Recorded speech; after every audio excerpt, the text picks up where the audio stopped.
तो दोस्तों, आज के इस वीडियो में हम लोग बात करने वाले हैं MHI-102 के बारे में। ठीक है, और आज का हमारा क्वेश्चन है, पुनर्जागरण ने नई दुनिया के निर्माण में कैसे योगदान दिया है, इसी को समझाइए।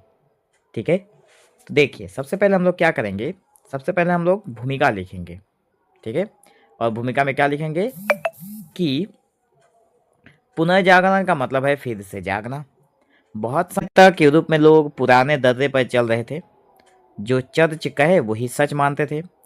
मतलब बहुत समय पहले की बात है, यूरोप में लोग जो थे पुराने चीज़ों पर, पुराने नियम कायदों पर चले आ रहे थे। जो उनका चर्च कहता था वही सच मानते थे। सवाल पूछना गुनाह था। अगर किसी से कोई सवाल पूछे जाकर चर्च के पादरी लोगों से, तो ये गुनाह था।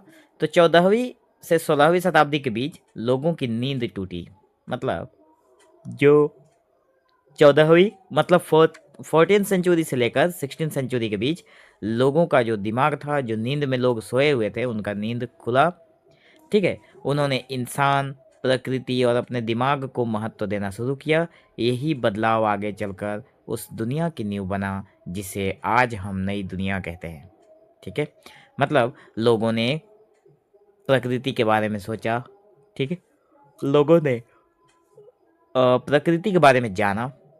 ठीक है, अपने दिमाग का मतलब जो इस्तेमाल था, सही जगह पे अपने दिमाग का इस्तेमाल करना शुरू किया।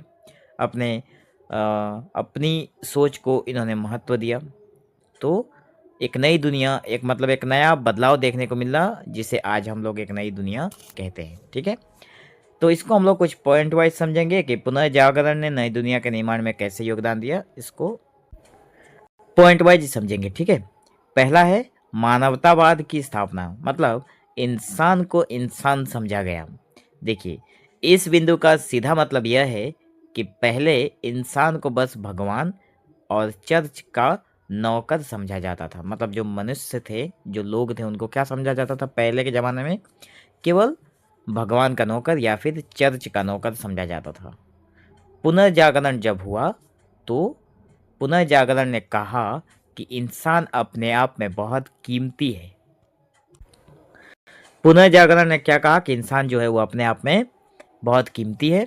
उसके अपने सुख दुख हैं, उसकी अपनी मेहनत है और उसकी समझ बहुत मायने रखती है। तो जब इंसान को यह एहसास हुआ कि उसकी भी इज्जत है, तभी आगे चलकर आज़ादी, बराबरी और लोकतंत्र जैसी बातें जन्म ले सकी। ठीक है, पहला नंबर बिंदु में बस इतनी सी बातें कही गई है, जो कि बहुत ही सीधे सपाट भाषा में कहा गया है, जिसे आप लोग पढ़कर भी समझ सकते हैं। दूसरा नंबर है तर्क और अक्ल की अहमियत। मतलब आंख बंद करके मानना बंद हुआ। मतलब किसी पर भरोसा अगर करना है तो आंख बंद करके किसी की बातों को मानना बंद हो गया। दूसरा नंबर बिंदु में हम लोग ये लिखेंगे। तो इसके अंदर क्या लिखेंगे कि पहले लोग बिना सोचे मान लेते थे कि धार्मिक किताब में लिखा है तो सही ही होगा। मतलब क्या होता था कि पहले मान लीजिए कोई धार्मिक किताब पढ़ के आया है, कोई पंडित है, तो वो बोलेगा तो उसको सच मानना पड़ेगा, क्योंकि वो पढ़ा लिखा है और उसको मतलब धार्मिक किताबों में लिखा है तो सही लिखा होगा। लेकिन पुनर्जागरण ने क्या सिखाया कि पहले किसी की बात, अगर कोई आपको कुछ कह रहा है तो पहले उसको सोचो, फिर उसको समझो, फिर उस पर सवाल करो। तो लोगों ने जानना चाहा कि प्रकृति कैसे चलती है, समाज क्यों ऐसा है। यही सोच आगे चलकर विज्ञान, मशीनों और उद्योगों तक पहुंची, जिससे दुनिया का रूप पूरी तरह से बदला। ठीक है, तीसरा नंबर बिंदु क्या है? विज्ञान और खोजों की तरक्की। मतलब सच को प्रयोग से परखा गया। अगर कोई चीज है, उसको अगर सच है तो उसको प्रयोग करके परखा जाएगा कि ये सच है कि नहीं। तो इस बिंदु का मतलब है कि इस दौर में लोगों ने आकाश, शरीर और प्रकृति को नए ढंग से समझा। कोपरनिकस आप लोगों ने नाम सुना होगा, और गैलीलियो। ठीक है, ये दो महान व्यक्ति लोग थे जिन्होंने बताया कि जो हम मानते हैं जरूरी नहीं वो सच हो जाए या फिर सच हो। जो हम लोग मान रहे हैं जरूरी नहीं है कि वो सच हो। इससे लोगों के मन में जो डर था वो टूटा। ठीक है, इससे हुआ क्या कि जो आधुनिक विज्ञान जो है उसकी शुरुआत हुई, जिसने नई दुनिया को मजबूत आधार दिया। चौथा नंबर है पढ़ाई लिखाई आम लोगों तक पहुंची। मतलब पहले की जो पढ़ाई लिखाई थी, देखिए पहले पढ़ना लिखना बस अमीरों और पादरियों का काम था। जो चर्च में रहते थे उन्हें पादरी कहा गया है। ठीक है, केवल उनका काम था पढ़ना लिखना।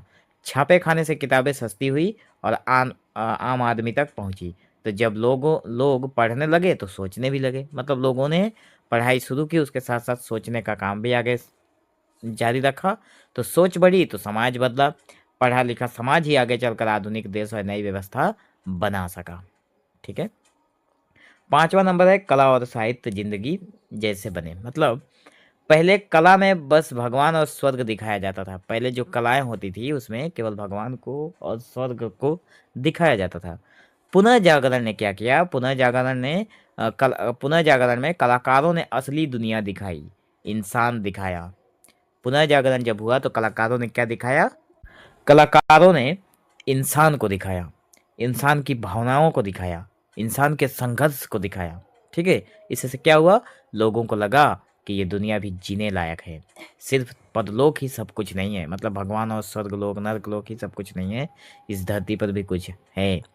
बस यही सोच आज की आधुनिक संस्कृति की जड़ है। ठीक है। 6ठा नंबर क्या बिंदु है कि चर्च की ज्यादती पर सवाल। मतलब यह आंदोलन सीधा धर्म के खिलाफ नहीं था। मतलब कोई भी मान लीजिए कोई चर्च है जो केवल अपनी बातें मनवाना चाहता है, तो ये जो आंदोलन हुआ था पुनः जागरण का, ये केवल किसी धर्म के खिलाफ नहीं था, लेकिन इसने लोगों को स्वतंत्र सोच तो दी थी। मतलब सबको अपनी तरफ से सोचने का तो अधिकार था। तो लोगों ने समझा कि चर्च भी इंसानों से बना है और गलती कर सकता है। तब लोगों को एहसास हुआ कि जो चर्च है वो भी किसी इंसान ने बनाया है और उससे भी गलतियां हो सकती हैं। ठीक है।